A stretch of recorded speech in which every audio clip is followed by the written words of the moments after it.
Welcome to the Go Gettas podcast. A podcast about what we do know what it's about today, and we're gonna do it because we know what it's about. I'm Colby, and I'm a swarm of bees at your mom's house, hitting the gritty.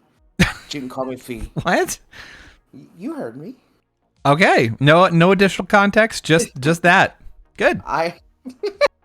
That's what it is. That's how it always is. That's how it be. I'm a bee. I'm a million bees. Well, you see, bees communicate through dance. Mm-hmm. So. So they're all hitting the gritty to each other. Got it. No, to your mother. Oh, what is that? What is that supposed to communicate? Let's fuck. Oh, okay. Just come to bed with the swarm of bees. God. Be ready for the. Ooh, it's gonna be just like the Bee movie, but better. More sexual. I'm gonna fucking. You can't get much more sexual than the original one. I'll be honest with you. I'm gonna fucking pollinate your mother. Put that on a shirt. I'm gonna get ooh, pollinating machine. God damn it. I love bees and I hate bees. I hate being around them. I love looking at them. They're neat little guys. Yeah. Bees are great. Good for the ecosystem. They're very cute. They look like wasps though, and that's why they're really scary. But also, like, I was at a bar one time and a bee landed on my shirt, and somebody was like, "Whoa, you got a bee on your shirt?" And I looked down and was like, "Oh yeah, look at that." And this son of a bitch tried to sting me, and then because he was just sitting there, and then he just fell off onto the ground, and I was like, "What the hell?" And I looked, and his stinger was in my shirt. It didn't pierce my skin, but it was just in my shirt, and I was like, "What the fuck, dude? I was just letting you hang out there." He got real embarrassed and like tried to like get away. Yeah, he was like a spy bee, and he was like, "Oh, my cover's been blown. Shit! Here's my cyanide pill." Ah!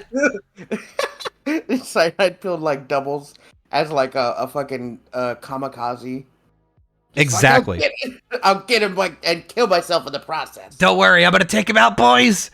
I was like, "Oh, it didn't even touch me. That's weird." It's just like an epic fucking Zack Snyder movie moment. Oh god, yeah. It like pans out to you sitting in like the bee falling off, and you're like, huh, that's weird. They have the best knees. Love them bees. Oh my god, we have to move on. Fee, today's a very special episode. Oh, tell me about it.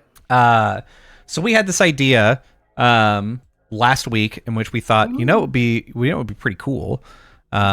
What if we decided to do kind of like a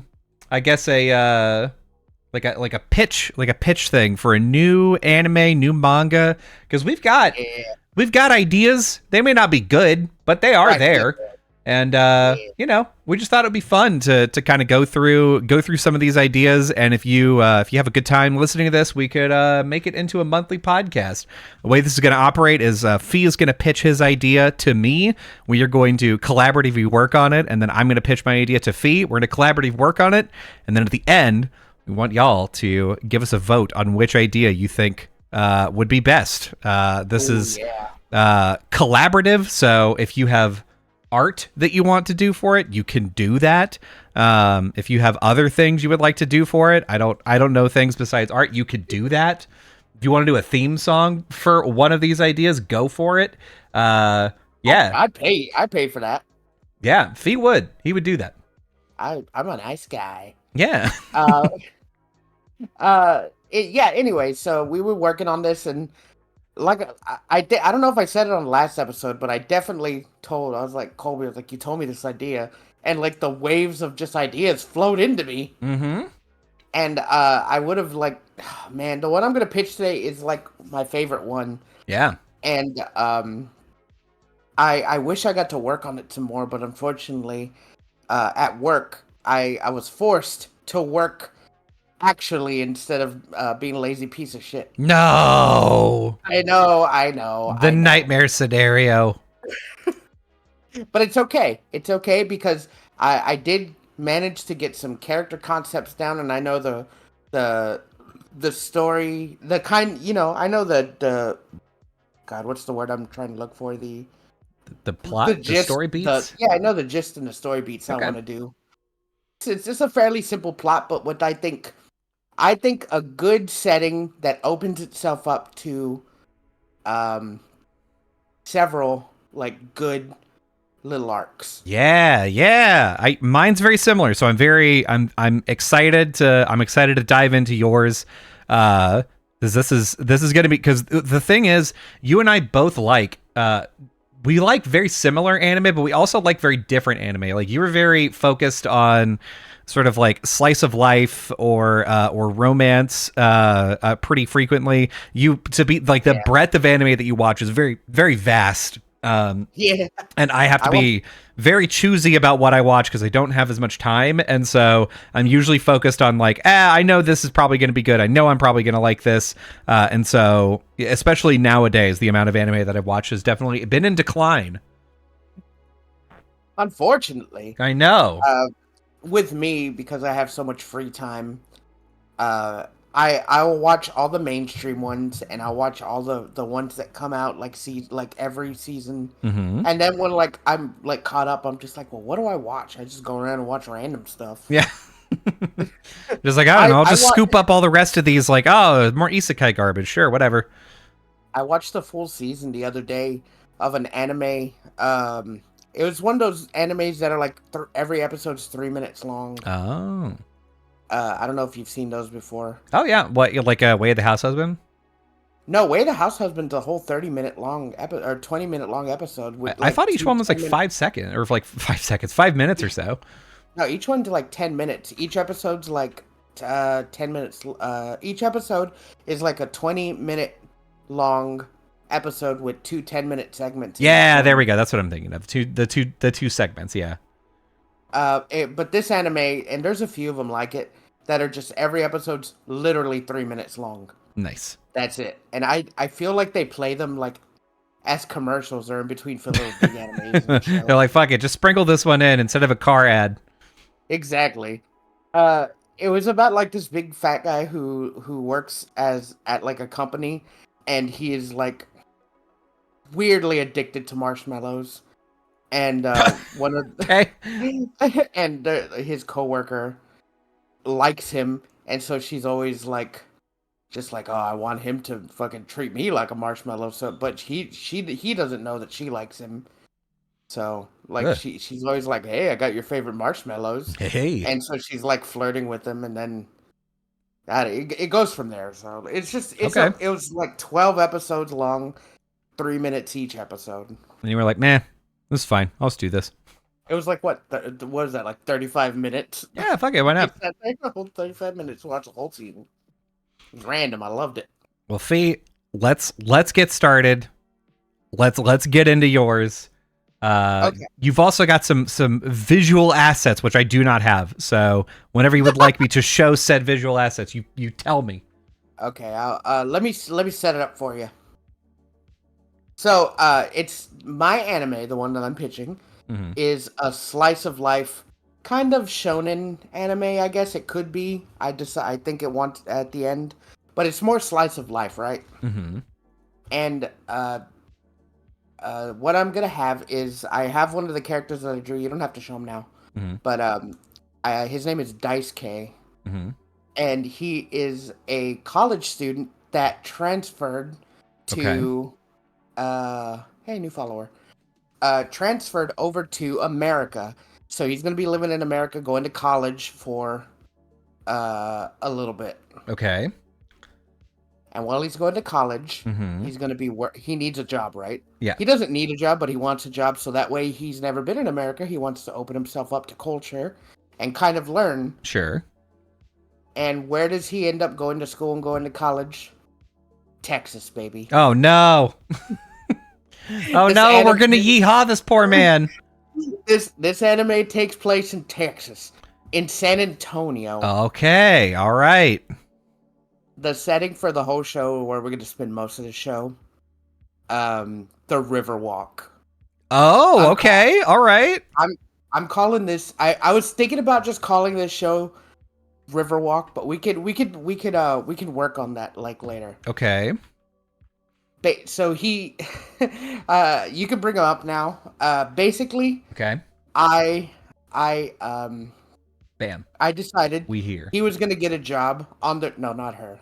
Well, how am I supposed to know, Fee?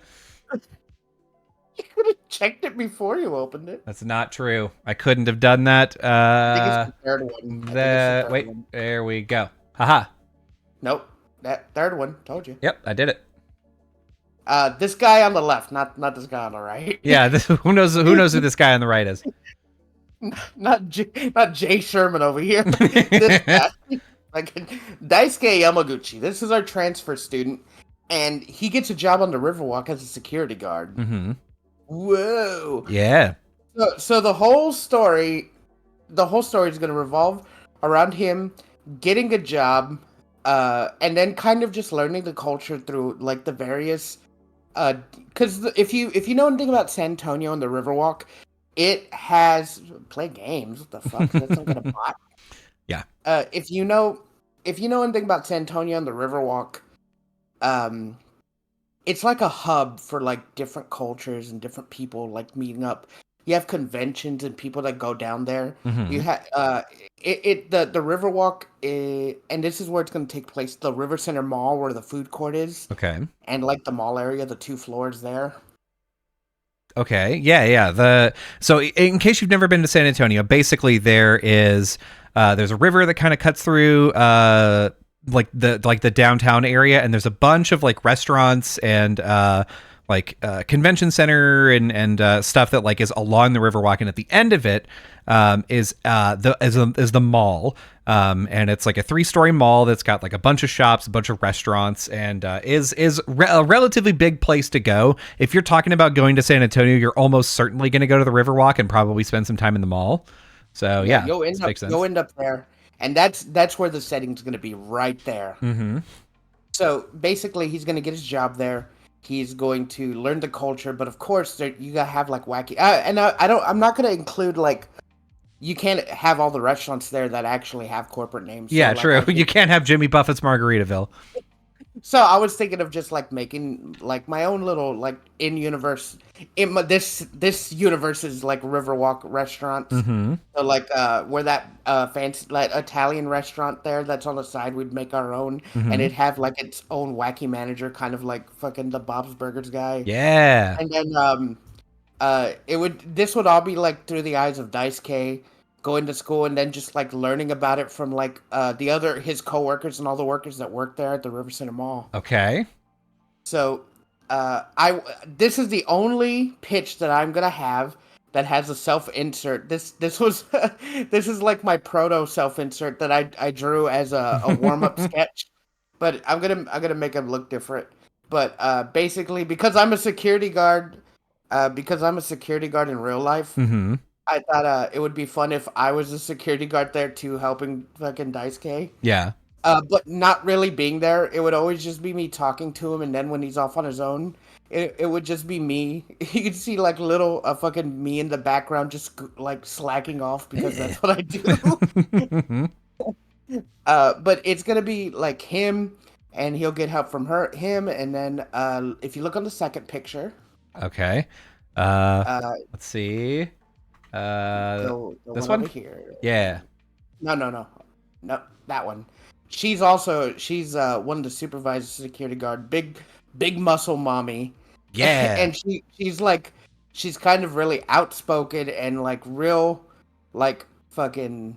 She's like comic relief, but also like all pumped about working out, but pumped about being security guard. Mm-hmm. She's like always aggro, and she's kind of like. Oh, what am I thinking? Almost like Armstrong, but like with how like out, real big feelings, right? Mm-hmm. When he's like loud, he's loud. That's who she is. I haven't came up with names for these other characters yet. Okay. But I had like things that I want them to be. So I wanted the supervisor to be like a big muscly woman, because I think it would be funny if like because scenes of like catching like shoplifters or people like running through the place doing, if you'd see this just giant woman run after them. Yeah. And that's where some of the comedy is going to come through. Just, it's basically, like I said, slice of life. It would just be them handling like simple problems, like Mm-hmm. a dispute between two like stores or something. Yeah. Maybe shoplifters every once in a Of while. course. Maybe a dispute for like if a con comes into town, people are cosplaying, but like they're filling up areas, so you need security to go and like go through and tell people not to do things. Mm-hmm. And so I wanted a security team. I probably add one more. Okay. This is what it's going to be. Daisuke working with these people. But then I'm like, well, it can't just, it could be a slice of life and just be that, and it'd be funny going through the Riverwalk and going through the seasons, right? Mm-hmm. While him going to college, and I don't know if college will play a big role, because if he finishes what he's going to college, that might be the end, and he might go back to Japan. That Mm-hmm. could be like the actually finale. Like if like some animes you make like 3 seasons and then the movie is like the finale movie. Yeah. That would like be the finale, but I'm not sure yet. Okay. No, that makes sense. So we have our security guards, and then the first picture on the Mm-hmm. tab. Okay. I have to do. Oh God. Oh God. Hold, please. There we go. This one. Nope, that one. I want her to be. I want her to work at like one of the restaurants that's in the River Center, Mm-hmm. but I also wanted her to be kind of like an aloof love interest, Okay. like friends at first, but maybe you're kind of getting the feelings that Okay. she's kind of like feeling Daisuke is a real cool friend. She's been at the River Center Mall for like a year or two now. By the Mm-hmm. way, everyone that I've drones in like their 20s or like 20 somethings. Yeah. Okay. Um, she's been there. She's kind of like almost like a Kim Pine with how like done with everything she is, but she's always in good spirits. Mm-hmm. But she's kind of like, yeah, I'm here. I don't know if I'm gonna go back to school. I stopped going to school like a year ago. Maybe Daisuke will help her out of her slump, Yeah. right? She'll see him and she's like, hey, Dad, once you work here, you're not gonna do anything else once you're here in San Antonio. You can't go with school, and he's gonna get used to like that kind of culture Yeah. that we have down here, where people are just like they kind of don't just go all the way through with stuff. Where Dai comes from fucking Japan, where he's going to school, Mm-hmm. so it's gonna be like the friend group of him hanging out with her. I think the food court's gonna be one of the major hubs for like scenes where you're gonna have like Dai and Fee just walking through, or maybe just Dai by himself walking, maybe talking with her. She just leaves the counter unattended Yeah. while the other workers. Yeah, her like she works at one of the kiosks and just fucks off for an entire Yeah. episode, and nothing, like the entire time Daisuke is like, you have to go back, like you're in charge of it. What if they rob you? And she's like, don't worry about it, it's fine. And they go back, nothing happened. Like somebody bought something and left money on the counter. Exactly. She's like, yeah, it's fine, no one cares. See, they all know me here. Jeez. Fuck. So like that's where she'll play. Like she's not like all lovey dovey. Like I said, she's like one of the boys. Except like she'll be having like this mixed feelings. Like, do I like this guy? Yeah. And I wanted her to be kind of like punk rockish, so I gave her kind of like a chain, little skull belt. Yeah. She has those different colored shoes like you do. Yeah. And kind of gave her like the purple hair on the underside. I thought that looked cool. Yeah, why not? And she's what's it called? Like I said, the love interest. Yeah, yeah. Or quote unquote. Yeah, and especially like it's not obvious, because especially because of her personality, it's like the question I guess for this character is like, am I actually interested in this person, or is this person just different enough from what I know that I'm like, oh, this is great, I like this new thing? Or is this like, am I just bored, Yeah. And I kind of want her to maybe maybe like play flirt with them, but like not really mean it. But I Mm-hmm. also want Dai to kind of be dense about it. Mm. Just kind of like, oh, well, she's just my friend, right? Yeah. This is and like maybe in a later season, like she's actually trying to get with them, but like he's like, this is how we've always hung out. Yeah. No, this is fine. And which brings me to like the last drawing I did, the one on the end, I think. Yep. Go. I wouldn't say an antagonist, but I would say more like a pest. Maybe she hangs out with them begrudgingly, but she's kind of like a rich girl, like snotty girl. She not rich, but like she's like this, like what can I say? Like Mean Girl, right? Like the movie Mean Oh Girl. yeah, yeah. She like peaked in high school, so that's how she acts. Okay. But she works at like the corn She works dog at stand. yeah. At the corn dog stand. God damn. And, well, like, see, we can't have like Taco Bell in there, but maybe we have like corn doggers. It's like, yeah, this is my dad's corn dog stand. How fucking dare you approach me like that? Exactly. And then like all the guys that work with her like fucking wait on her hand and foot, but they also take shit from her, but they love it. Mm-hmm. And she like speaks her mind. She'll fucking tell anybody off. She like this is where all the sass comes from. She's like 5 foot like flat, and she 5 foot flat, blonde, nails always done, always fit. She's real short, but she fucking yells at everyone and she talks shit all the time. Mm-hmm. She's like real mean spirited, but like I think one of those kind of tsundere like redemption characters. Okay. So like she starts off kind of like an asshole, like oh steer clear from like Britney because she's an asshole. Yeah.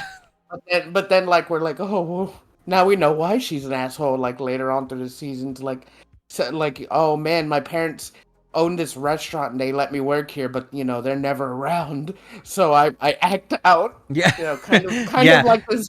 Yeah, and they like, yeah, I always wanted to go to, like, I wanted to do my own thing, but my dad's expecting me to take over this stupid fucking corn dog stand. And so I'm like, well, I've got to pour everything that I have into this corn dog stand then, because that's what my dad wants, but I just want to, I don't know, dance or whatever the fuck, like High School Musical. Like, I'll say I actually want to be a fashion designer or Yeah, something. fuck it, yeah. Because I want her to be fashion forward. Oh, okay. I want her to be one of those characters that like, oh, dude, why you going there? There's a place in the mall that sells way better stuff. Or I know this fucking why you have those nails and those shirt or whatever. Like I want her to be one of those characters.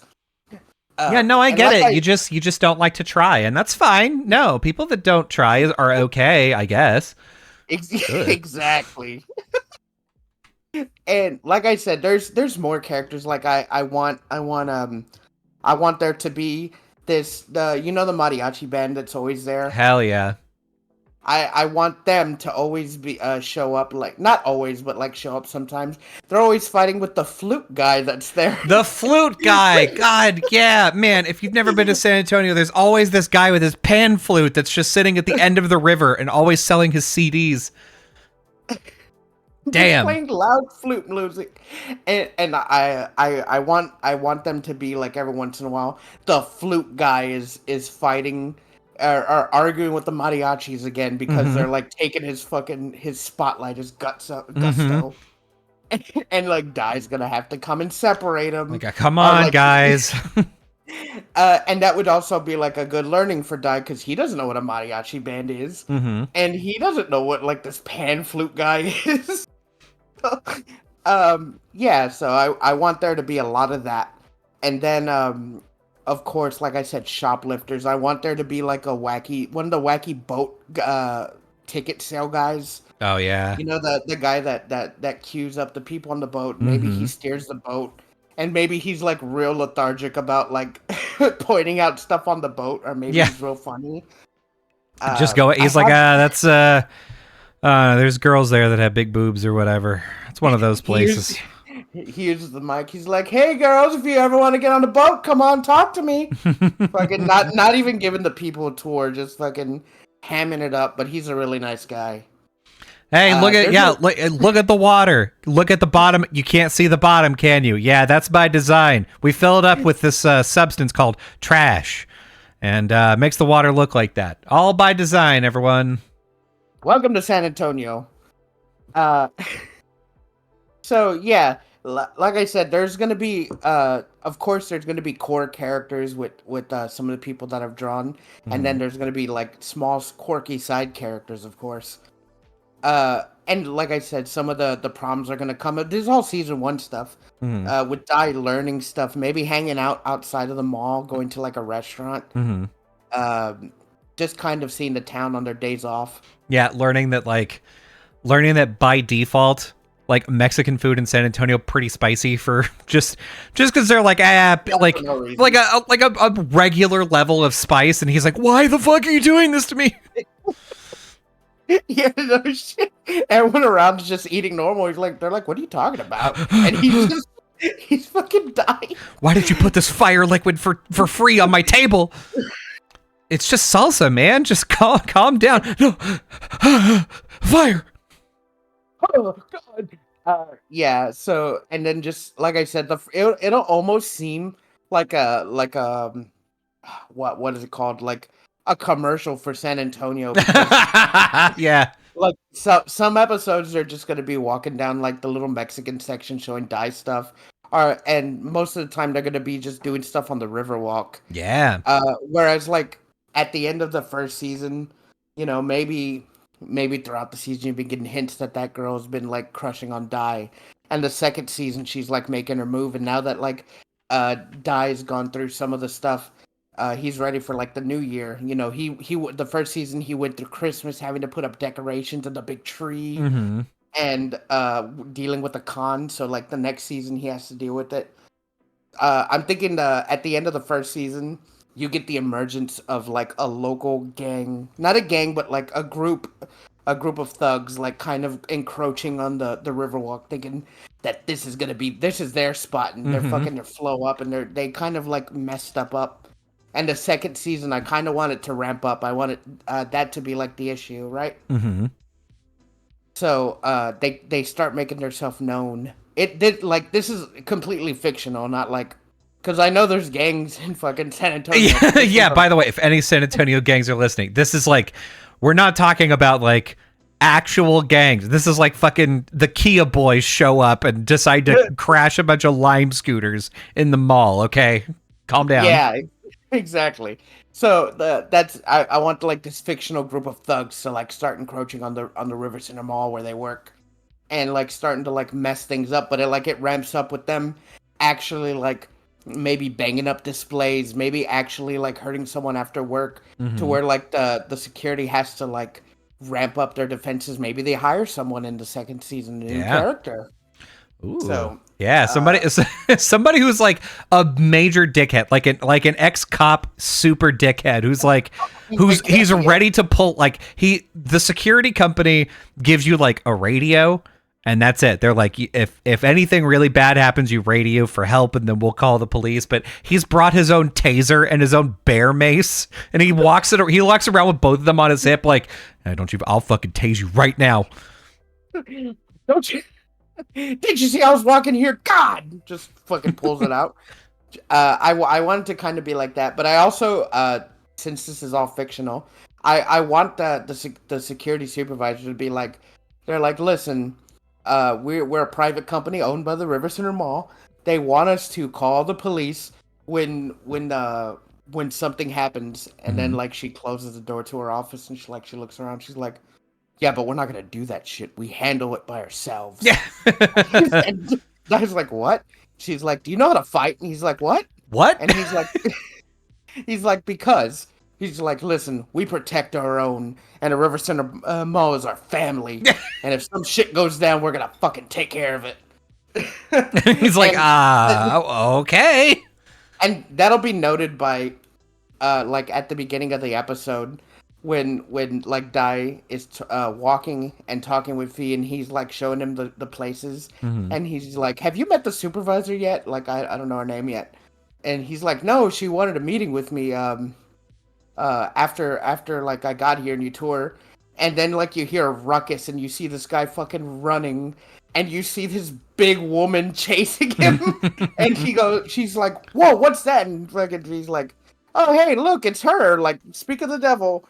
And then like she fucking tackles him through like a fucking glass window. Shit. And fucking arrests him. And then like it's kind of one of those moments where like fucking exaggerated faces. And then it ends with him being put in like the River Center jail until the police come pick him up. She's got him hands behind his back, handcuffed. She's leading him with his handcuff over to the river, and then just starts like dunking him in the river, and is like, "Why are you here? Who sent you? Promise me you'll never do this again." Don't you dare come and do this in my store again. Oh, sorry. Everyone's like cheering and clapping. It's kind of like what is it, the restaurant from One Piece, the Baratier. Oh yeah, Baratier, yeah. Where they like expect people to get beat up by the staff. Yeah. Fuck yeah. So yeah, so I'm thinking like 3 seasons. Like by season 3, the gang is like they've kind of got them to a stalemate, but like in season 3, by the first half of it, I'm guessing like 12 episodes per season. By the last season, it's gonna be like the finally taking care of the gang that's been like steadily encroaching and getting fucking bigger, and taking out the boss and finding out where they are. Hell yeah. And then the movie would be like Daisuke finishing school and figuring out if he wants to stay or go. And what's it called? At this point in 3rd season, that girl will have confessed his feelings to him. And maybe they'll get together, who knows? Yeah, he's like, oh, I don't know. I mean, because it's a real conflict, right? Like if you're an exchange student somewhere and like somebody's like, hey, I've fallen in love with you, you're like, I want to go back home though. How the fuck is that gonna work out? Exactly, and that's kind of where the conflict is, and maybe it'll go unresolved in the last season, but that's where the movie comes in. Yeah, because in the movie, like in the last season, like they'll be dating, but like in the back of his head, he was like, well, I gotta move back, and at the end of the season, he decides to move back to Japan. And then in the movie, it's gonna be like the crew visiting Japan, and seeing Daisuke and then going back, but maybe he decides to come back to America and live in America. Shit. And put his whatever he's going to school for.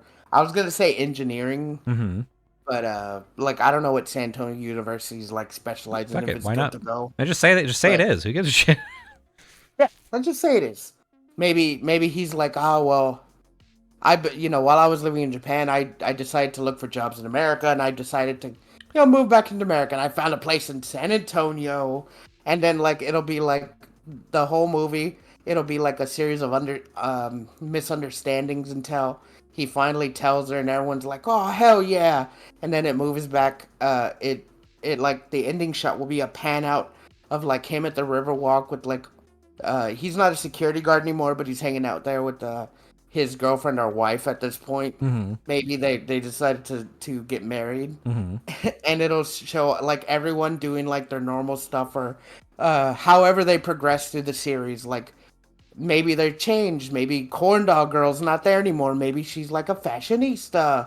Like everything will get resolved, and it'll pan out like a high pan from the Riverwalk. And then like you'll see like little figures like running, like shoplifter, fucking security guard chasing him. Hell yeah. And that's my pitch. Yeah, listen, that's good. Like a slice of life anime about a security guard in a location. I don't know that that's been done before, but it's a really interesting concept, because you do get like you and I both know a few people that have been security guards, and it's a weird place because like you, depending on like the sort of management that you have, it is like it is either like no we're gonna handle this ourselves, or it is like just let him go and then we'll call the cops. And so like half the time it's like yeah, I somebody's like stealing a thing, you're like, oh well, write it down, That's it. Just write it down. Yeah, just write it if down. they steal enough, we'll end up we'll get them arrested by a cop at some point. But like, man, whatever.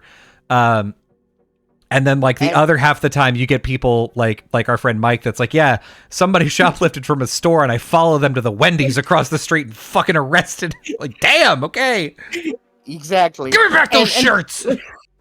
And like I said, this is completely like, other than the setting, it's completely fictional because I'm sure the River Center security doesn't handle shit that way. No, absolutely not. So like, I was like, man, I want a slice of life, but you can't do it in Japan. I don't know enough about Japan culture to do it. I'm like, but I do know about Texas. Yeah. And dude, like, what a fucking perfect setting for like a multi layer of characters, because it's right in downtown. Mm-hmm. It has a lot of fun places to have like fun activities. Mm-hmm. And I kind of wanted a fish out of water story. Yeah. And you also get the opportunity to do like themed episodes where it's like, oh, the anime convention came to town. The fucking like, and you get a whole interesting thing there where it's like, oh, a Japanese dude that like knows, that would presumably know more about like some anime things than others, or even better, he's not someone that's into anime, and people are like, "Oh, the anime convention's in town. Are you gonna go?" And he's like, "No, why?" And they're like, well, because you're what? And he's like, "What? I'm what? Yeah. Say it. Yeah. They're like, I gotta go. No, yeah, exactly. And I also think it's a fun concept because there's more. There would be like more than the normal standard like regular anime characters, because like the security supervisor, the big muscle woman, Mm-hmm. I wanted her to be like Mexican. Yeah. Of course, my character's Mexican. The corn dog girl, she's like white. Yeah, white for sure.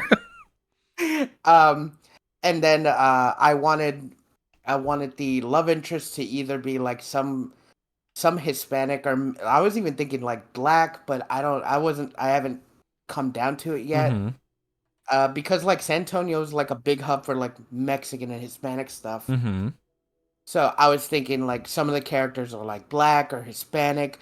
Daisuke's Asian. Like you got the one white girl. You'll see like white people. You'll see like tourists. It's like a multifaceted like diversity of characters, and then like you don't get the normal like Japanese fucking bonchos coming and Mm-hmm. and like messing up. So like the gang would be like cholos or something. Mm-hmm. So I think it opens up to like a fun setting that you don't usually get to see. Yeah, definitely. I think like one of the cool things about like doing pitches for stuff from us is that we have like a completely different cultural context. And so you get interesting things like this where it's like, oh yeah, I want to show everybody what the Riverwalk is like, and you get to show people a whole side of it that they maybe don't know about, or if they've ever been to San Antonio, they're like, ah, yes, I know the Fluke guy. I bought his CD because I felt bad. Exactly, everyone knows that Fluke guy.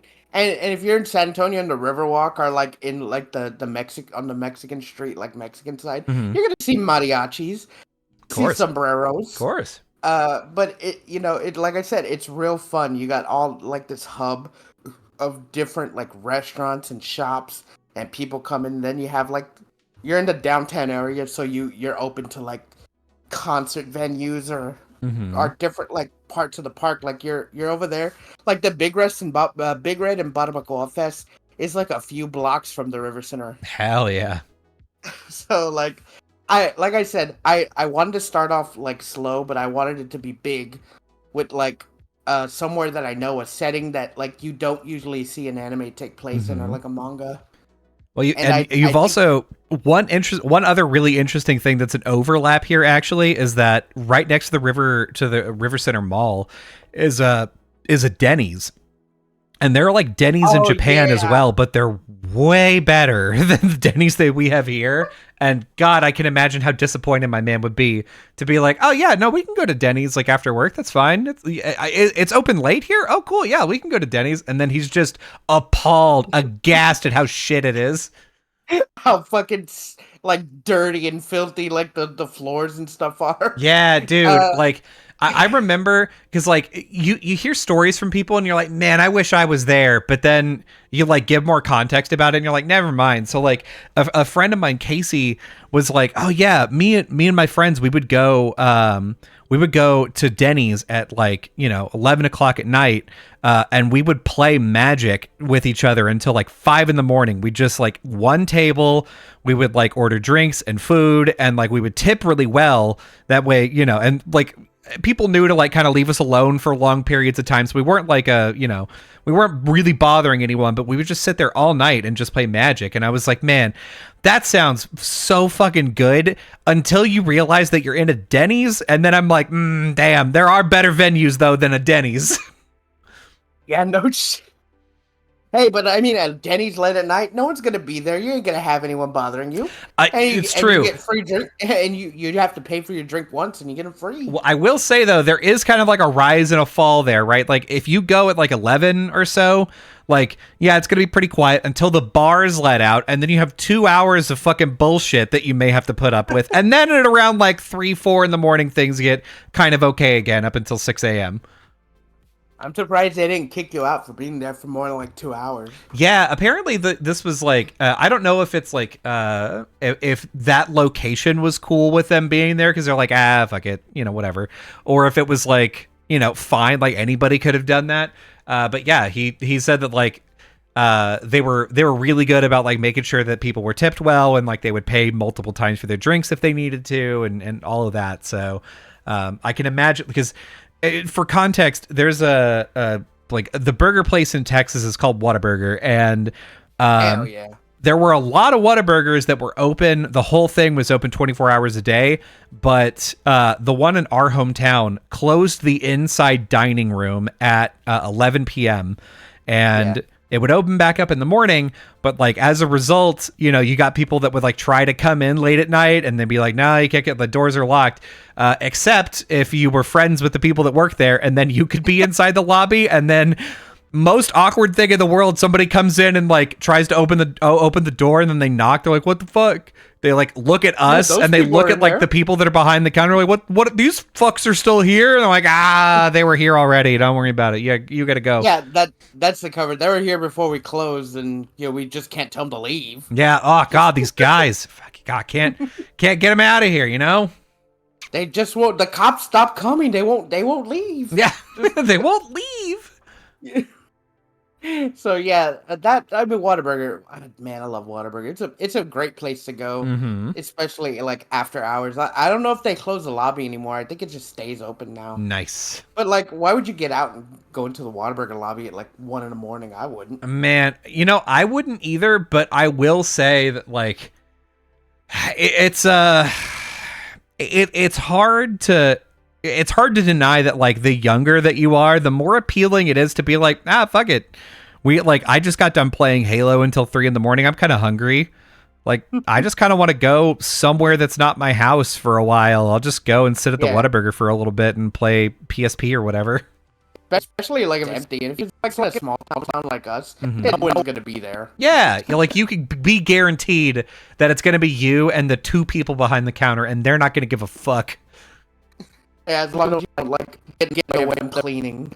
Yeah, or if like as long as you're also like quiet and you seem like you're cool, because like that's the other thing about working like graveyard shift, especially at Whataburger, is like you talk shit and fuck around a lot of the time, and so if they feel like, oh yeah, I can continue talking shit and fucking around while this person's here, then it's fine. Yeah. I mean, I wouldn't give a shit. They're like, man, those people won't leave. I'm like, who fucking cares? Fuck them. Fuck them. Yeah, no shit. What are they going to do? Order more food? Oh, man. Hold on. Let me make the one Bob he ordered. Oh, damn. Really breaking my back over here, man. Take me all of 3 minutes. Just, God. But anyway, Colby, I'm excited to hear your pitch. All right. So... you chose to write about something that you know about, and I chose to write something that I know about. Elves. I picked a fan. So the way that I approached this is I was like, okay, what stories have I thought about already that could fit into like the current run of shows that are going on? And the current run of shows that are going on, kind of heavy on fantasy. Not necessarily isekai. A lot of isekai is fantasy, but you've got a pretty good amount of fantasy shows, including Frieren. You've got the one with Rudius in it. I forgot that one. Oh yeah, yeah. The current run of fantasy is like Remonster, Mm-hmm. reincarnated as a slime, Sukemichi. Mm-hmm. You have a couple of more like what's it called? Reincarnated with my fucking cheat ability or something. Mm-hmm. The one that's going on now. So yeah, fantasy's pretty Ah, strong right Mashoka now. Tensei. That's what it's called. I forgot. Mashoko Tensei. I only seen the Yeah. first season. Yeah. It's a good anime. I don't know why people hate on it. Probably because the main character is kind of a shitter. But that's Well, fine. it's because the main character was a weeb in his last life, and he got fucking reborn as like a pretty boy, and he's like kind of pervy, but not like really. Or he I was like really perverted in his last life, and he's kind of like playing into that in his new life that he's a pretty boy and rich and well off. Good for him. Um. So listen. I decided to go with fantasy. So I've the things that I've written here. I've got the setting, I've got the story, and I've got the story beats. Okay. Oh, tell me about it. So this is a world that the story takes place on one continent.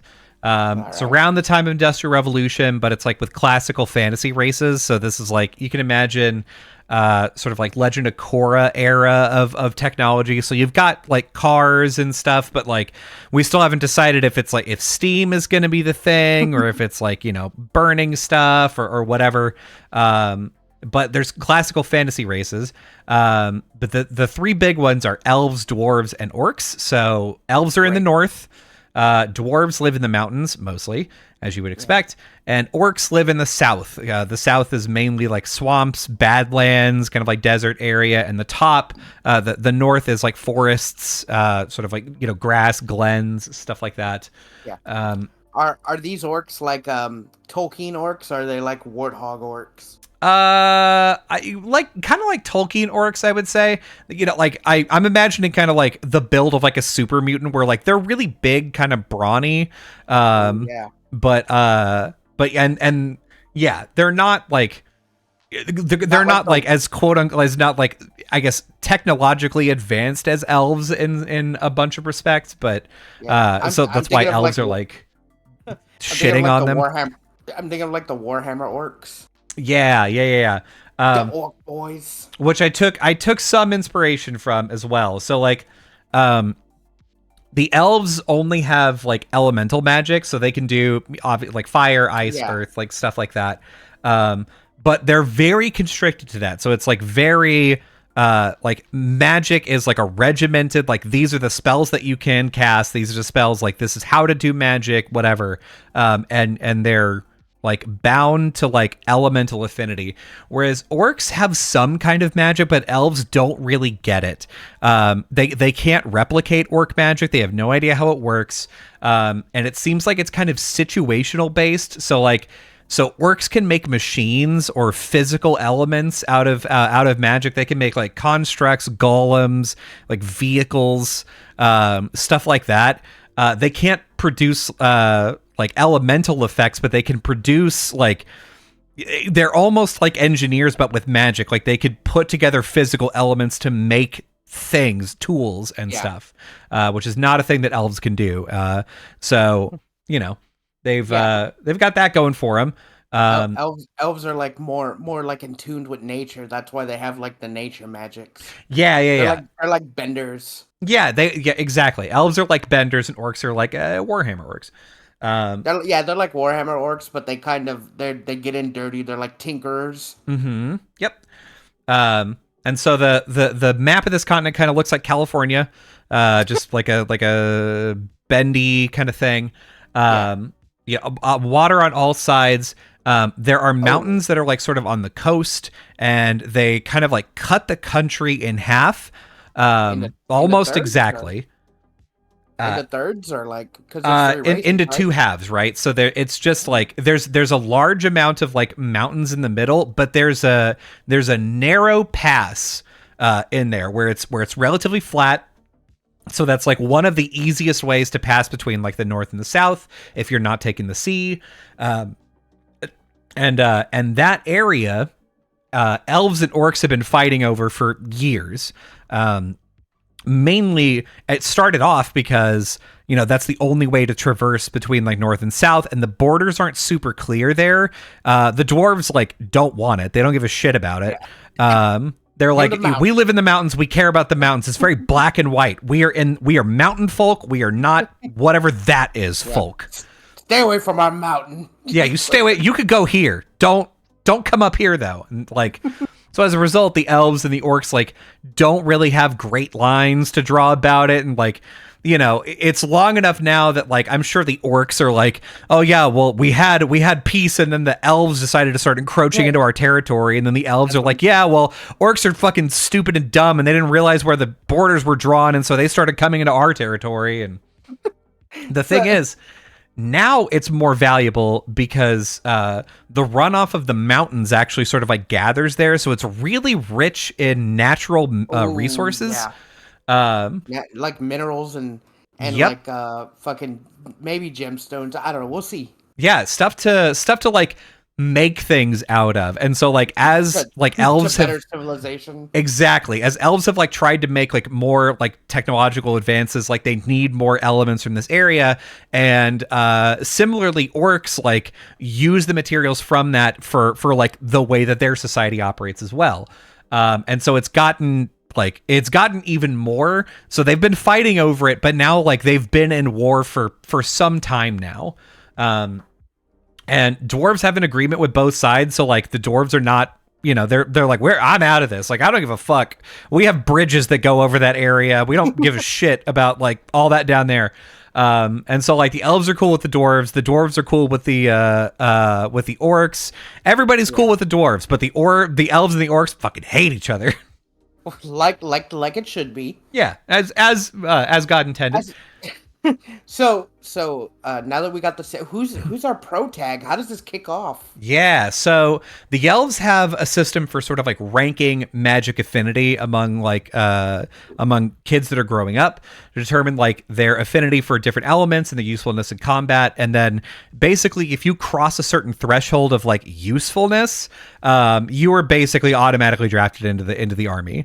And it's not like a shameful or bad thing. Like it's a desirable thing to be in the military. Yeah. I get that. They're just like, oh man, you're so good. You're like smack in the army. You're like fucking suited for it. And people are like, oh fuck, so what I want on my life. And you get well paid. People respect you. They're like, damn, everybody loves these people.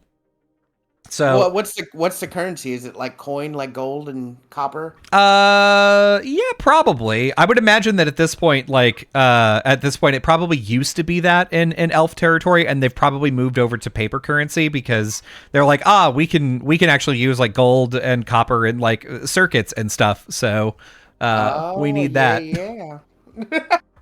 Damn, smart elves. So elves have to be like they're like the humans they're the main race. Mm-hmm. Yeah, at the very least, they're sort of like the origin race of like where we start our story. Are they long lived like the other like regular elves? I think that they are, but not like Freer in age. Like, you know, few hundred years. They probably live longer overall than orcs. They probably live a little bit longer than dwarves, but not by that much. So yeah, I think that's where they're kind of sitting pretty at like a life expectancy of like 200 to 300 years, maybe. Yeah, I was just about to say, and orcs are like normal human, like maybe 60. Yeah. And dwarves is probably like 150. Yeah. That sounds about right. Yeah, that fits. So we're starting off with our teenage elf boy protagonist. He's nervous about his upcoming magic affinity test, mainly because like he hasn't shown any real aptitude for magic. He often struggles to like produce anything on command, and so like he's very much not good at doing magic, but he's good at magic theory. He's good at like history, so he's a studious kid. So he can make up for the fact that like he has no practical skills. And the only time that he's really been able to produce like, you know, some amount of talent or show off that like he's got some amount of proficiency is like when he's at home usually, and it's entirely at random. He has no idea what causes, you know, his ability to do magic. Yeah. And so he's worried about this test, and he, for good reason. So during this assessment, he shows no aptitude to do any magic and no affinity for any element. Even more shocking is that he can't seem to do any magic at all. And so like clearly, you know, they're like, okay, that's fine. He can't produce like a flame or a gust of wind or anything. Yeah. And he can't do it on command. And so they're like, okay, that's fine. We understand that there's like kids that have like performance issues in front of people. Like you get too nervous about the exam. It's okay. We have like a manual testing thing to like, we have a manual device to test you. It's just like, you know, it's only going to show us some things. And is he going to cheat the system? So he's feeling already awkward about this. And he gets hooked up to this machine, and it only gets worse because the manual readings can't pick up on his affinity either. They can't pick up on any affinity. He can't. It's like, you have no magic at all. And he's like, but I've done magic before. And they're like, yeah, I don't know what to tell you. Machine says no. Does it look like the Scientology fucking the two gripping the two things? Ooh, yeah. Yeah, the you're like, you have 1,000 thetans. Fucking you have so many thetans in you. So like he's arguing with them. He's like I've been able to do stuff at home, but and they're like, the numbers are numbers, man. You're like, I don't know what we're gonna do. We'll figure it out. So he goes home, and he's hanging out with one of his friends, and just like you know, complaining about what's happening. He's like, you've seen me do things before, right? Like, I don't know what's happening. And so the military shows up that night. Like one of the guys that he saw like proctor the exam shows up, and they're like, listen, so we want to like measure your aptitude again. And they do it again, comfort of his own home, still 0, nothing. And this person is like, okay, I'm confused about this now, because no one that we've ever tested has given a 0. This has never happened before. And so we just assumed that the meter that we had was broken, right? And so we came to like do another test on you. This one is a 0 too. And let's try a third one. Let's try a third one just to make 100% sure this is happening, but like something is going on here. So he goes out to his car to like get this third meter. Yeah, he's got a car. He's got a vehicle. Okay. Yeah, that's I know it's steampunk. It just I forget.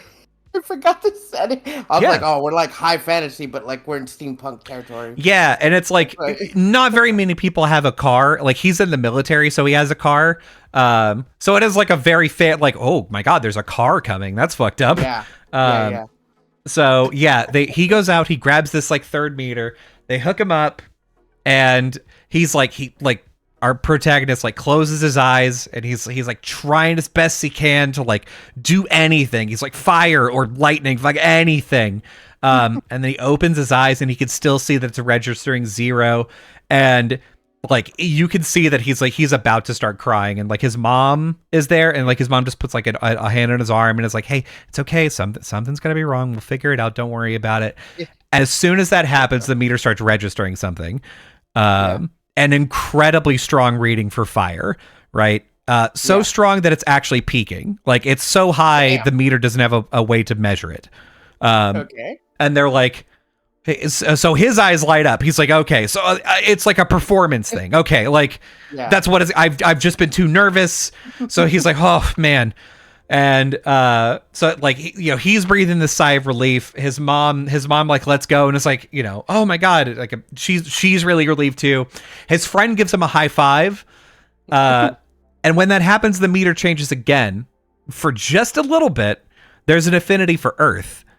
I mean, it wasn't very long, but now fire is gone entirely. and there was just a little bit of earth, and now it's gone entirely again. So is his magic tied to his emotions?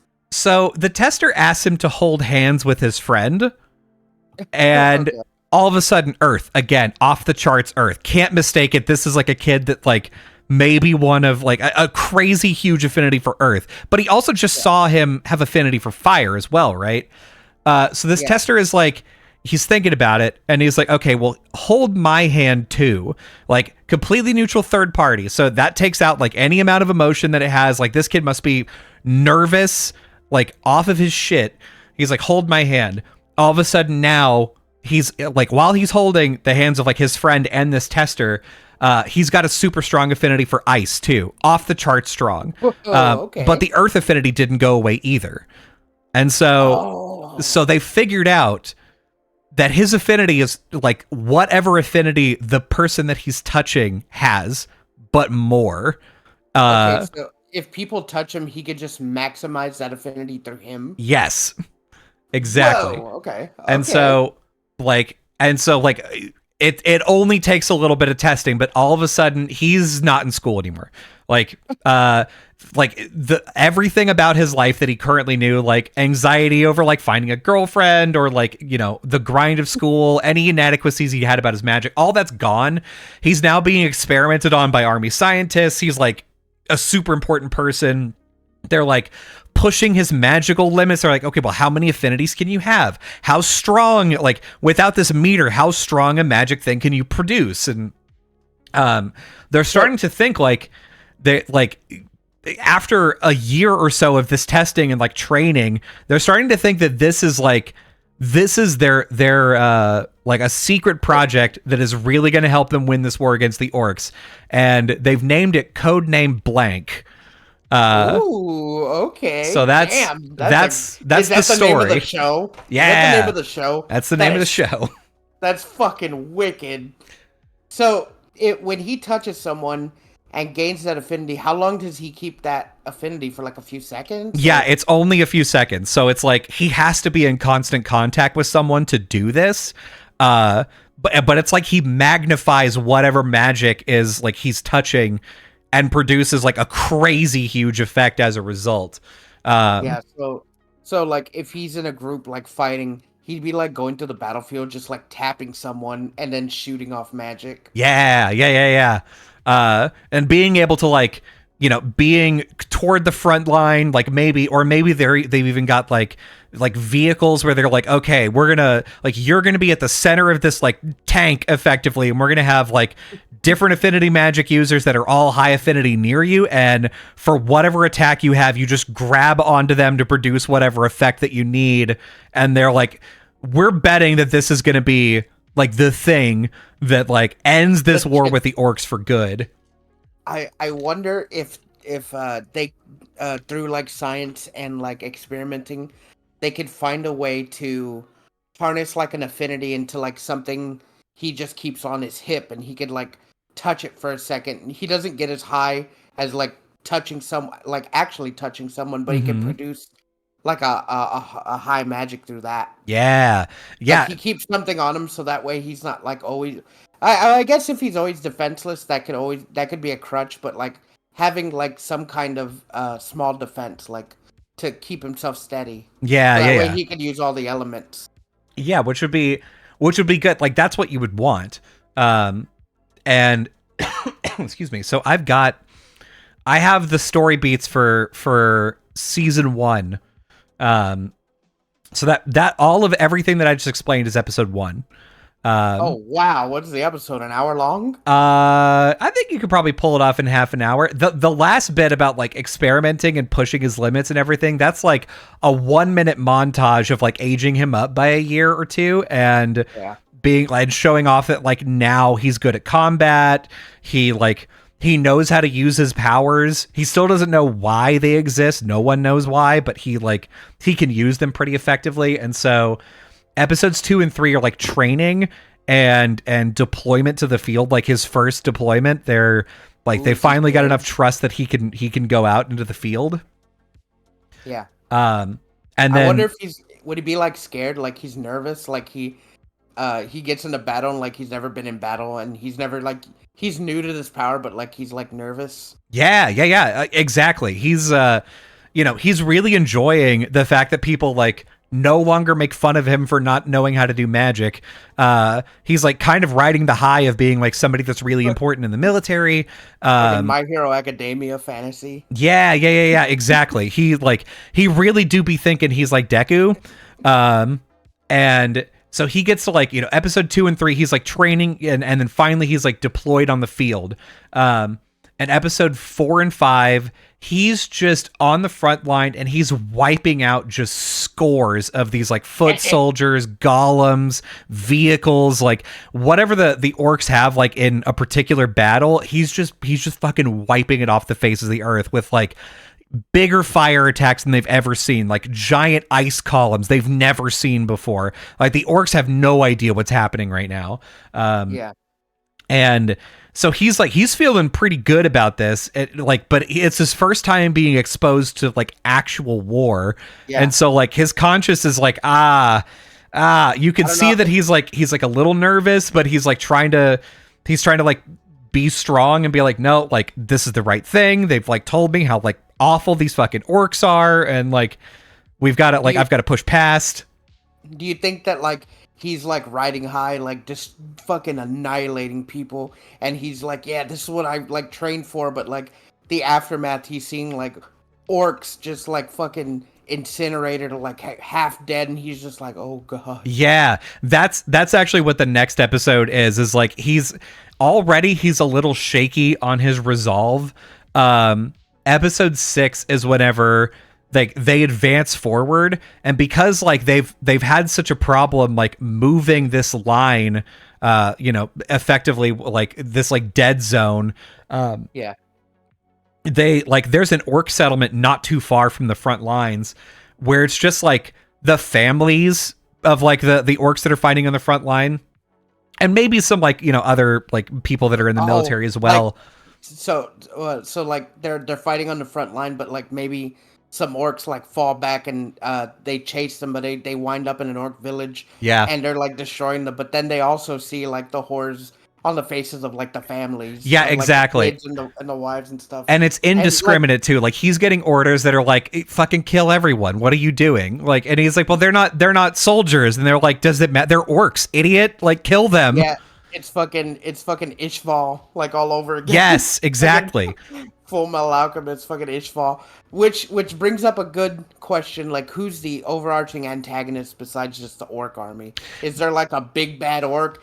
Is maybe the elf is like secretly evil?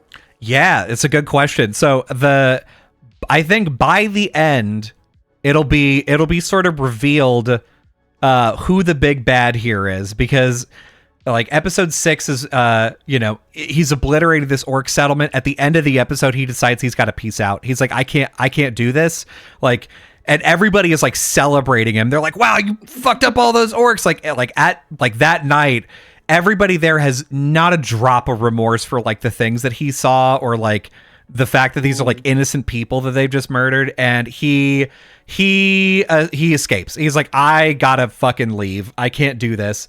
I think it would be cool too if like his friend was there, like, because you've established like he'd had a friend and he was there. If his friend was just fucking stoked about it and they didn't give a shit, and like he's just kind of like, what the hell? Like he's like I've been friends with this fucking like maniac, and then he's like, I gotta go, and then like later down the line, like he's kind of against everyone maybe. Or like the elves are after him and he has to like fight his friend. He's like, I don't want to do this. And his friend's like, you're a traitor. You're a shithead. You're a traitor and a shithead. He's like, we've been friends for years and this is how you fucking wind up and you treat me? After all of the like elves that these orcs killed, how are you going to do this to our people? What are you talking exactly. About? Well, I just can't kill. Just... fucking I don't know what his name is. Fucking I did give him a name in this, but it wasn't a particularly good one, which is why I haven't said it. Well, what is it? It's Belor. Bellor. It's fine. It's a good name. It's a good name. So, episode 7 Like he decides in episode 6 he's got to get out of there. Episode 7 is him attempting to escape. Like he's running like away from the elf encampment. He's not sure where he's going. And he fucks up because he doesn't know where he's going. He's just running into the woods, and he ends up running into an orc encampment, and they immediately see that he's an elf soldier, and they see who he is too. They see that he's the one who's been like really ruining them, and so they capture him. Instead of killing him immediately, they capture him to take him back. Hold him for ransom. Gonna be like, hey, elves, look who we got. That is exactly what the plan was, except in episode 8, they figure out that his powers can be used with orc magic too. Shit, orcs got magic? Yeah, the way in which orcs make they make like golems and constructs and vehicles and stuff is via magic, but it's just not a magic that elves can understand. It's kind of like not what's the one in fucking D&D and Baldur's Gate, like chaos magic? Yeah. Or like in Freerin, it's the concept of like the magic that men have and the magic that demons have. Like men have no idea where demon magic comes from, where it exists, like how you conjure it or anything, but they can do stuff that's kind of like it. And so it's the same thing with orc magic with elves. They're like, we have no idea how they make golems. We don't know how to imbue something with like sentience or like intelligence, or how to like make a vehicle out of just mud. We don't know how to do that, but orcs do, I guess. Wouldn't it be cool if like the orcs were kind of like shamanistic, like they have like this deep spiritual, like what's it called? Like the elves only use the element, but they're not like in tune with it. But the orcs are like very like in tune with the earth and like spirits and stuff. Mm-hmm. So they have almost like a shaman system where like they like call forth the spirits and like imbue things with it. Yeah. So kind of like tribalistic almost. Yeah, and I guess that's the difference of like where the source of the power is. Like one is from the planet and the other one is from like the living things on or that used to be on the planet. Ooh, yeah, that's good. Yeah, that's kind of fucking cool. It's a good call. Like, how does he like? The orcs grab him and like, all of a sudden like, he just conjures like a golem. Like they go to kidnap him and he fucking calls a golem and they're like, what the fuck? Yeah, I think that's probably exactly what happens. Is they grab him and he's like trying to fight his way out of it. And while they're doing it, one of the orcs is like casting a pretty like standard, like for a small vehicle or a cart or a cage or something, and then it's the biggest cage of all time, or it's like a monster truck for no reason. They're like, what the fuck? Yeah, and then he like they're looking like astonished, and he's just like they're holding on to him, and they kind of don't know what's going on, but like one orc notices it, and they knock him out. Mm-hmm. And then they take him back to the encampment, like chained, and they're like, "Oh, you're gonna speak to the chief. Yeah, he wants to, he's interested in you." Yeah, exactly. And this like the cool thing is, because he doesn't have any magic of his own, if you just separate him from people, he's useless. And so like if you put him in handcuffs, that's it. Like he's captured. And so like episode 9 and 10, I want to be the orc redemption arc, where you get to see how orcs live and the fact that they're like just people, and that this whole conflict is just over natural resources, and so as a result both sides are assholes. Oh yeah, elf spreading that orc propaganda. Yeah, that they're killers that can't be reasoned with. Yeah, and maybe a lot of the elves don't really know. They don't venture out, so they just take it at face value. Yeah, but exactly. like orcs live off the land, mm-hmm. and they just trying to like live their normal lives, but elves are like greedy. Yeah, or like the high elves are. Yeah, and the orcs are like, oh yeah, elves are elves are like shitty tricksters that like use their magic and their might, and they think they're better than us, and they just want to steal things from us, and we just want to live our lives, but they don't want to leave us alone. And like, this is a place that like, you know, the land that we're fighting over is like a place that's like sacred to our people or whatever the fuck. And they've been trying to take it from us for like years. Like they're like, oh, like fucking 500 years ago, orcs and elves coexisted like peacefully until like one, I guess, line of family of elves found a resource and like figured out like a way to like revolutionize fucking society. But they were like, oh, but orcs are so ugly and we don't want, they're like the fucking elf racists. Yeah. And they're just like, we don't need them here. They're not good to us in any way. Yeah. And like like it only took like one thing. They set up like a group of orcs to do something in elf capital, and then they're like, look at what the orcs are doing. They can't be like helped. They can't help their nature. They're here to kill us. And they like fucking cast them out. Yeah. And then like from that point on, it's just like, yeah, they're killers, and we gotta get rid of them, because then they'll just get us. Yeah. We at least expect it. Yeah, it's us or them. It like that. There's not an option in which both of us exist here. Okay. Yeah, I see where this anime is going. I immediately know what we're doing here. Yeah. So, episode 11, the elves at this point, they like the monster truck or giant cage or whatever that was made as like where the orcs figured out what happened. That tips the elves off that, oh shit, they have our boy, and we now know that his powers work with orc magic. Yeah. Fuck.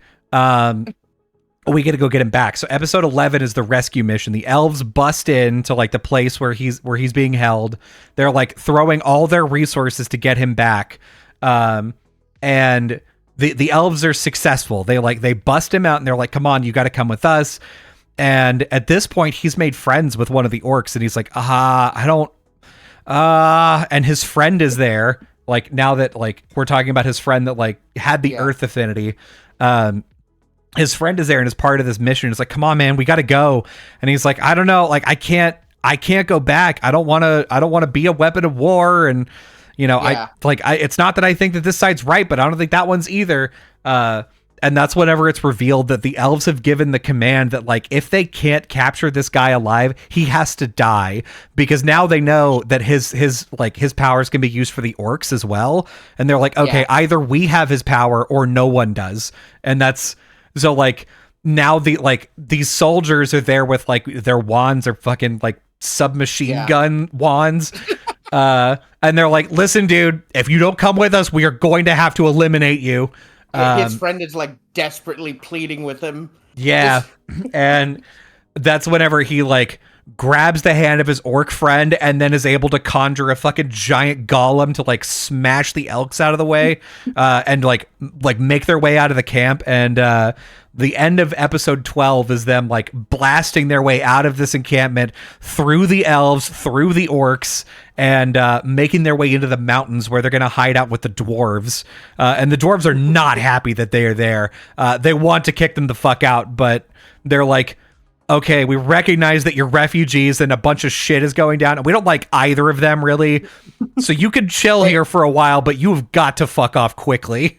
Maybe they let them make an encampment at the foot of the mountain. Yeah, they're like, you stay down there. Yeah. Oh, dude, wouldn't it be cool if like maybe the way they get in is with elf like touches one of the dwarves and uses dwarven magic. Oh, that would be so fucking sick. Yeah, and then like they're just like, oh, they're like, oh shit, what do you mean you can make a giant iron door in 12 seconds? That's gonna tank our economy. And he's like, all right, y'all need to get in here real quick. Get in here now.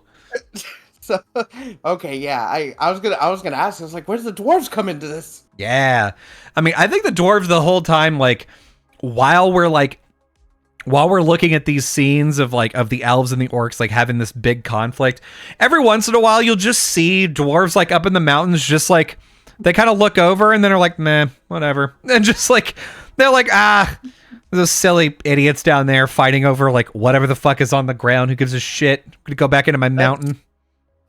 That's very fucking dwarf. That's like a very dwarf thing to do. It's none of my concern. That's not my problem. I'm gonna go back to fucking mining. Yeah, I've got a bunch of mining to do. gotta make me a sword. I gotta mine. I just want to be in my cave. I gotta make a big axe. I made a big axe and it wasn't big enough. I gotta make a bigger axe. Damn. Okay. Yeah. Fuck. God. Fine. Okay. Yeah. So that's codename blank. So damn. That's a really good show.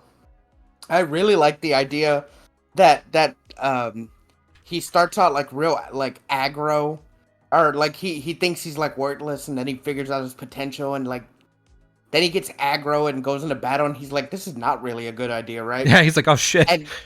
And then like it turns into like espionage, because like he's like, these orcs aren't what everyone says they are. Mm-hmm.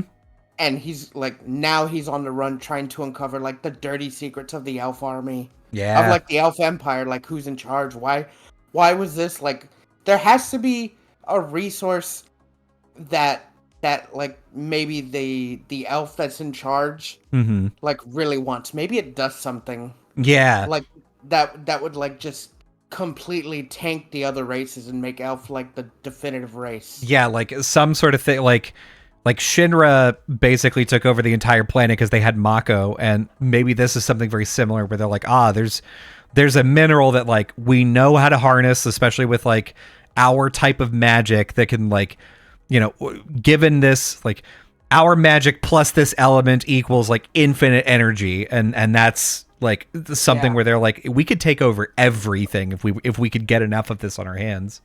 Yeah, it's basically we know what this, like everyone sees this mineral and it's like really rare, but they don't know what to do with it. But we have like this old way. That, and we thought this mineral was gone until we found it. But to harness, now we know how we can harness it. We have the technology now. And that's what it is. It's like the evil elf race is trying to like get this mineral and harvest it so they can like get rid of the other races. Yeah, and they're like, they're so obsessed with it that like as soon as this kid shows up, where they're like, oh shit, his thing isn't magic, it's amplifying magic. This is it. Like, you know, if all else fails, we can just use him as like the replacement, as the conduit, and that's where infinite energy can come from. Is we'll just keep him like drugged and filled with just like the bare minimum of nutrients, and just use him as a giant battery. Just basically keep him in a medically induced coma. Well, no, because let's say that if they knew that, I would say they could just do that from the get-go, but they need the mineral, they just don't have it yet. Yeah. All they need is a big enough piece of the material of the mineral. Yeah. So, I think this is a good, like, this is a really good pitch. This is a story that I've had. Like, I wrote a fantasy novel that was not very good when I was 12 to 17 is whenever I think I finished it. And whenever I did that, I was like, okay, I reread it and was like, okay, it's done, but it's fine. I was like, what would the next one look like? And I thought about it, and the like the protagonist from my first book was gonna like make friends with this with an elf who they thought had like no magic at all, and it turns out that he has the magic of amplification, and he was gonna end up being the villain because, like, you know, he made that turn from like, you know, oh, I don't have any magic, to like, oh, I'm actually the most important magic person out there. But like, by the end, he's like hooked up to this giant fucking magic cannon, and they're like just draining all of the energy out from him. So he's like skin and bones, but he's like so convinced that he's like right, and that like what's happening is good, that he's still on like the wrong side of history. And that was what I was like, oh yeah, that's a good idea for like a sequel to this. And then whenever we started talking about this, the more that I was like, you know what? What if like that person was just his own thing? What would that look like in sort of a world? And that's how I came up with this. I gotta say, Codename Blank is such a wicked title. Yeah. That's so fucking marketable. I could see this being like a fucking a couple year, if it's gonna be like 3 or 4 seasons, like a couple of year, like the shonen anime. Yeah. Like you Man, get one season a year.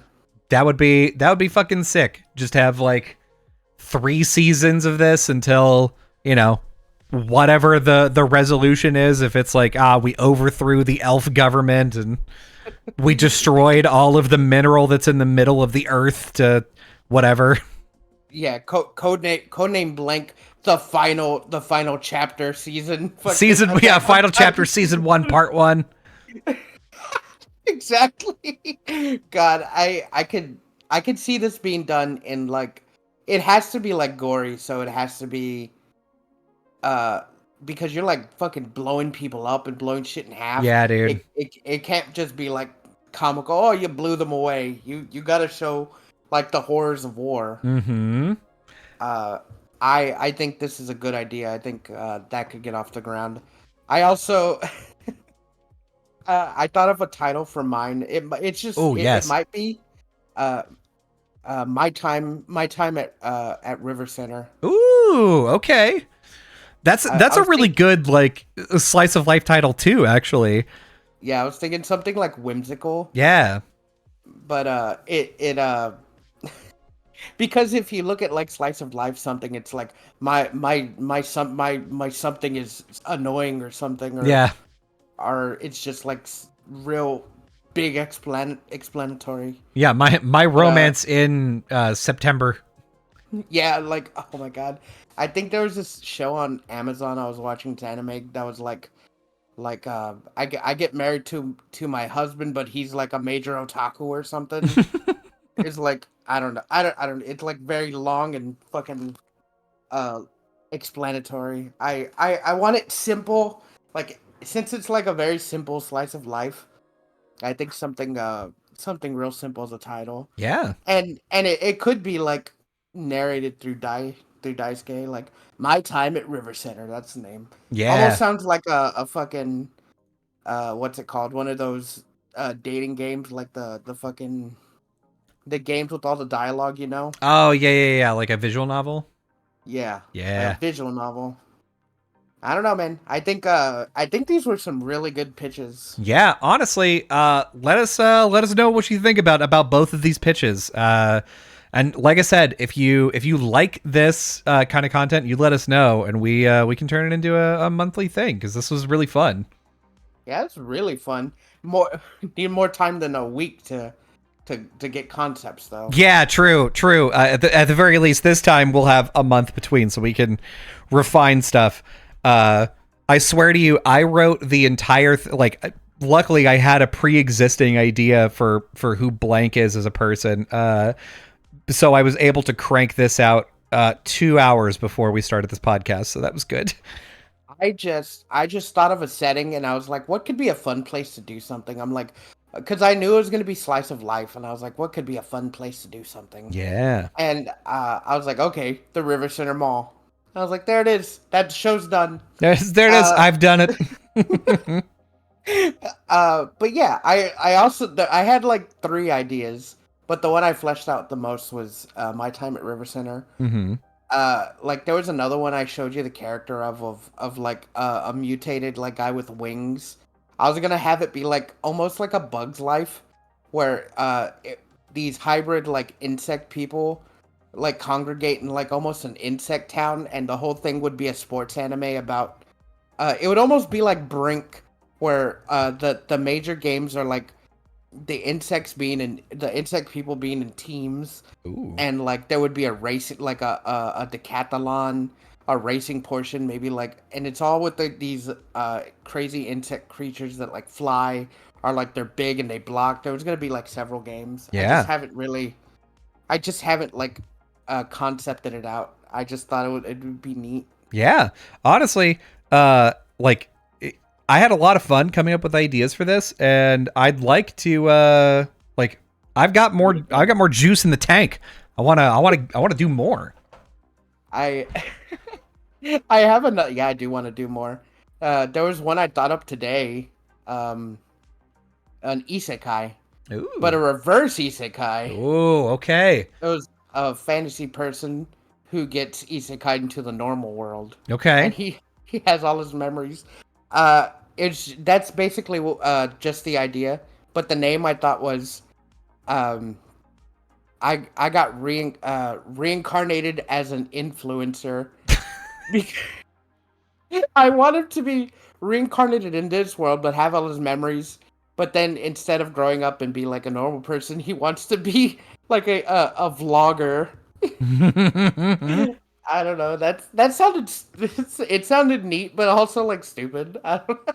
Maybe he still has all his powers. Yeah. Who knows? But yeah, it was really fun to come up with fucking ideas. I love drawing characters, and I love thinking of like a lot of things to do. So I'd love to do it. And even if we do it like once a month, or like if it goes to like doing like 2 times a month, I think a cool thing to do would be having like a prompt for like a setting. Ooh, and like yeah. something, and then with the one prompt we see what both of us come up with. Okay. Because it'll be different. Okay. Yeah, let's that'll be that's good. That's a good idea.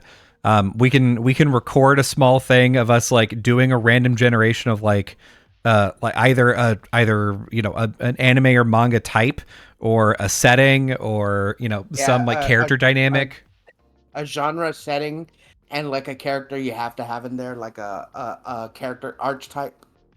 Yeah. And then it's whatever you want. It could be whatever you want, as long as it's within the prompt. Yeah. I think that'd be fun.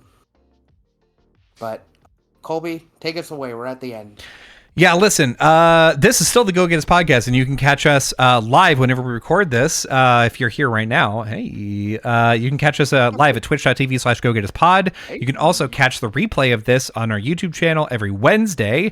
Those come out at noon Pacific time, just a replay of like the live thing. So you get some of the visuals, like Fee's character concepts. So you can check that out. But if you're just an audio only person, it's also fine. You can subscribe to us on any podcatcher in the whole world. We are on every single one of them. And that'll come out at 3 a.m. Pacific time. That way you can listen to it on your way to work. And you can also catch our shorts. Our shorts are on Instagram and on TikTok and on YouTube. If you go to youtube.com/@GoGettasPodcast, yes, then you can catch our shorts, and they're super good. Also follow us on Instagram, because that's where we also post our shorts, and they're just as good there. They're good everywhere. Just honestly, subscribe to us everywhere and watch them on all the things. Yeah, watch them multiple times. Just do it over and over. Leave multiple comments. Just that's what I want you to do. Yeah, do it. You won't. I'm just kidding. And here's what I want you to do. Okay. I want you. God, well, we just came up with the anime. I don't know. Come up with your own idea for a show, and I don't know, fucking go to Japan and pitch it to someone. Go get it. Yeah, go get it. Just pick a person at random. Get off the plane. Find the first Japanese person you see and be like, "This is my pitch. Who do I have to talk to?" Arigato, here's my pitch. Take it. It's like people coming to America and they just shake somebody and they're like, "Where's the barbecue? Where do I get my gun?" Just go to Texas. Fuck, dude. Bye. Bye.